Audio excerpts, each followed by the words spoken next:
కడప జిల్లా ప్రొద్దుటూరులోని విజయనగరం వీధిలో ఉన్న బేతనీయ చర్చిలో పాస్టర్ల మధ్య నెలకొన్న వివాదం ఉద్రిక్తతకు దారితీసింది. చర్చి నిర్వహణ, పాస్టర్ పదవిపై వివాదాలు తలెత్తడంతో చర్చి గేట్లకు తాళాలు వేయడం కలకలం రేపింది. దీంతో భక్తులు కొత్త పాస్టర్ రోడ్డుపైన కూర్చుని ప్రార్థన నిర్వహించారు. ఈ ఘటన స్థానికంగా చర్చనీయాంశంగా మారింది.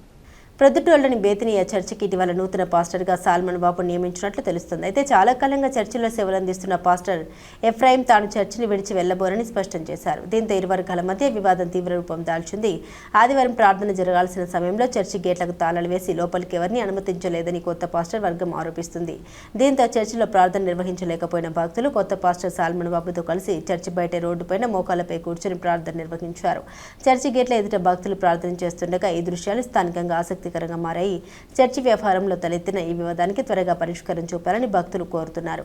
ప్రొద్దుటూరులో బేతనీయ చర్చి వివాదం ఎటువైపు దారితీస్తుందన్నది ప్రస్తుతం ఆసక్తికరంగా మారింది. ఇరు వర్గాల మధ్య నెలకొన్న వివాదాలు ఎలా పరిష్కారం అవుతాయో వేచి చూడాలి.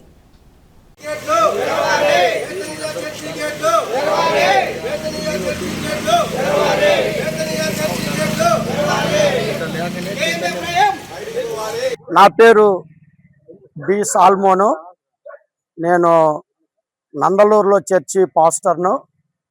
హైదరాబాద్ గోల్కొండ చౌరస్తా ఎబ్రోన్ ప్రార్థనా మందిరం ట్రస్ట్ నుండి ప్రొద్దుటూరు విజయనగరం బేతనీయ చర్చికి నన్ను పాస్టర్గా ఇక్కడికి అపాయింట్మెంట్గా నాకు ఇచ్చారు. ఆర్డర్ పేపర్ తీసుకొని నేను వచ్చాను. పోయిన ఆదివార దినమున లోపలికి మేము ప్రార్థనలు, ఆరాధనలు చేసుకున్నటకు వెళ్ళాము. చేస్తూ ఉన్న సందర్భంలో ప్రస్తుతం ఉండే కేఎం ఎఫ్రాయిం అనే పాస్టరు కొంతమంది దుండగులతో మమ్మలను దౌర్జన్యంగా ఆ యొక్క బలత్కారముతో గట్టిగా బయటికి త్రోసివేయడము జరిగింది. ఆ యొక్క కేఎం ఎఫ్రాయిం అనే పాస్టర్ కూడా చాలా మంది క్రైస్తవులను ఆరాధన జరుపుకోనీకున్న బయటికి వెళ్ళడము వీడియోలో కూడా వైరల్ అవుతూ వచ్చింది. అతనికి ట్రాన్స్ఫర్ ఇచ్చారు. కానీ కేఎం ఎఫ్రాయిం గారు తను వెళ్లకుండా డబ్బు బలగముతో లేకుంటే దౌర్జన్యముతో రౌడీజముతో ఇక్కడ తాను పాస్టర్ గాని కొనసాగాలని ఎన్నో అల్లర్లు జరిగించుతూ తర్వాత వారమంతా చర్చిని లాక్ చేపించాడు. ప్రస్తుతము నేటి దినమున ఆదివార దినము కూడా చర్చి గేట్లు తెరవనీయకుండా కేఎం ఎఫ్రాయిం పాస్టర్ గారు ఈ గేట్లు తాళాలు వేసి భక్తుల యొక్క మనోభావములను ఎంత దెబ్బతీయగలుగుతున్నాడో, దుఃఖక్రాంతులుగా, భయక్రాంతులుగా చేయగలుగుతున్నాడో చూస్తున్నాము. తద్వారా తిని వెనక ఉన్న వ్యక్తులు ఎవరంటే రాగి వీరాచార్య అనే హెబ్రోన్ హైదరాబాద్ లో ఉంటున్నాడు. తన యొక్క అండబలము, కండబలము, డబ్బు బలముతో ఈ యొక్క ప్రొద్దుటూరు బేతనీయాలో ఉండే కేఎం ఎఫ్రాయిం అనే పాస్టరు ఇలాగన చేయగలుగుతున్నాడు. దయ ఉంచి ఇక్కడ క్రైస్తవ సంఘానికి, ప్రజలకు దేవాతి దేవుని నామమున వేడుకోవడం ఏమిటంటే ఇది మాకు న్యాయమును జరిగిస్తారని, గేట్లు తెరిపిస్తారని పోలీస్ వారిని, ఆ యొక్క అధికారులను మేము కోరుకుంటూ ఇలాగన నా యొక్క విన్నపమును మనవి చేయగలుగుతున్నాను.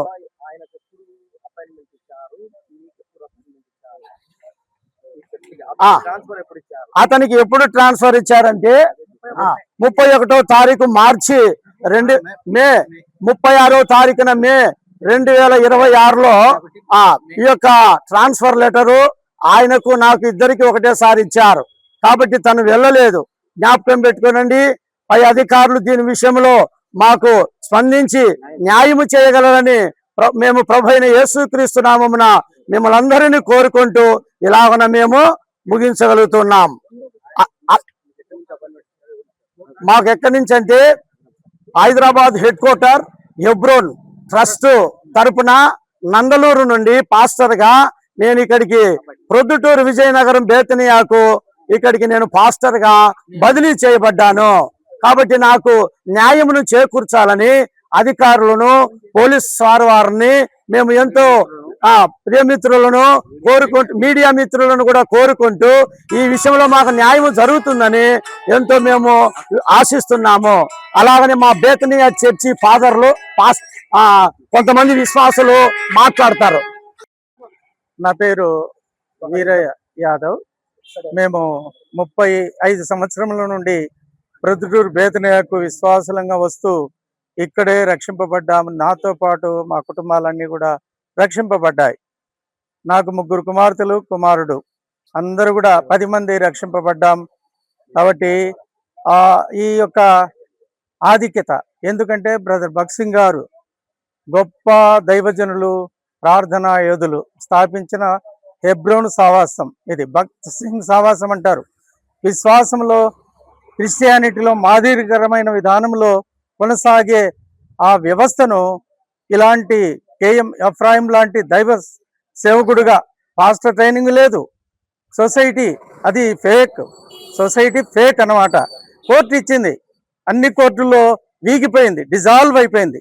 అలాంటి కోర్టు ఆర్డర్ను తీసుకొని వచ్చి, అంటే డిజాల్వ్ అయిన సొసైటీ ఆర్డర్ను తీసుకొని వచ్చి ఇక్కడ లోకల్గా ఉండే వాళ్ళను నమ్మించి ఆ విధంగా ప్రవేశించాడు. 2025 ఫిబ్రవరిలో. మార్చి నుండి, అంటే 2025 మార్చి నుండి 2026 మే చివరి వరకు కూడా వచ్చిన కానుకలు సుమారు 45 లక్షలు. నెలకు 3 లక్షల పైబడి ఇక్కడ కానుకలు వస్తాయి. భక్తులు సమర్పించిన కానుకలు ఇవన్నీ కూడా దుర్వినియోగం కాబడతా ఉన్నాయి అని మేము నవంబరు 4వ తేదీనే కంప్లైంట్ చేశాము హెబ్రోన్ వాళ్లకు. అయినా కూడా పట్టించుకోకుండా మమ్మల్ని కూడా తొలగించేసి ఈ విధంగా తనకు అనుకూలమైన వాళ్ళ ద్వారా అప్పటి నుంచి కూడా, అంటే కంటిన్యూస్గా యథేచ్ఛగా ఆర్థిక దోపిడీ, ఆత్మీయత లేకపోగా, అతనికి ఆత్మీయత లేదు. ఆత్మీయత ఉంటే దేవుని భయభక్తులు ఉండేది, భయభక్తులు లేవు. ఈ విధంగా గత వారము, అంటే 7వ తేదీ నుంచి ఇదే పరిస్థితుల్లో మేము కొనసాగుతా ఉన్నాం. గేట్లు మోయడం ఏంటి, మందిరం ప్రార్థనలు ఆరాధనలు జరగకుండా చేయడం ఏంటి? ఇది ఒక సేవకుడు చేసే పని కాదు, పాస్టర్ చేసే పనులు కాదు. పాస్టర్ లక్షణాలు ఉంటే ఇవన్నీ జరుగుతాయా అని మేము ప్రశ్నిస్తూ అధికారులకు విన్నవించే ఆ ప్రభు నామం మేము ప్రార్థన చేస్తూ విన్నవిస్తూ ఉన్నాం. దయవంచి మా ప్రొద్దుటూరు బేతనీయాన్ని జ్ఞాపకం చేసుకుని యథావిధిగా పరిచర్యలన్నీ దేవునికి మహిమకరంగా జరుగునట్లు సంఘ క్షేమాభివృద్ధిని కోరి మిమ్మల్ని విజ్ఞాపన చేస్తూ ఉన్నాం. న్యాయం జరిగించవలసిందిగా మనవి.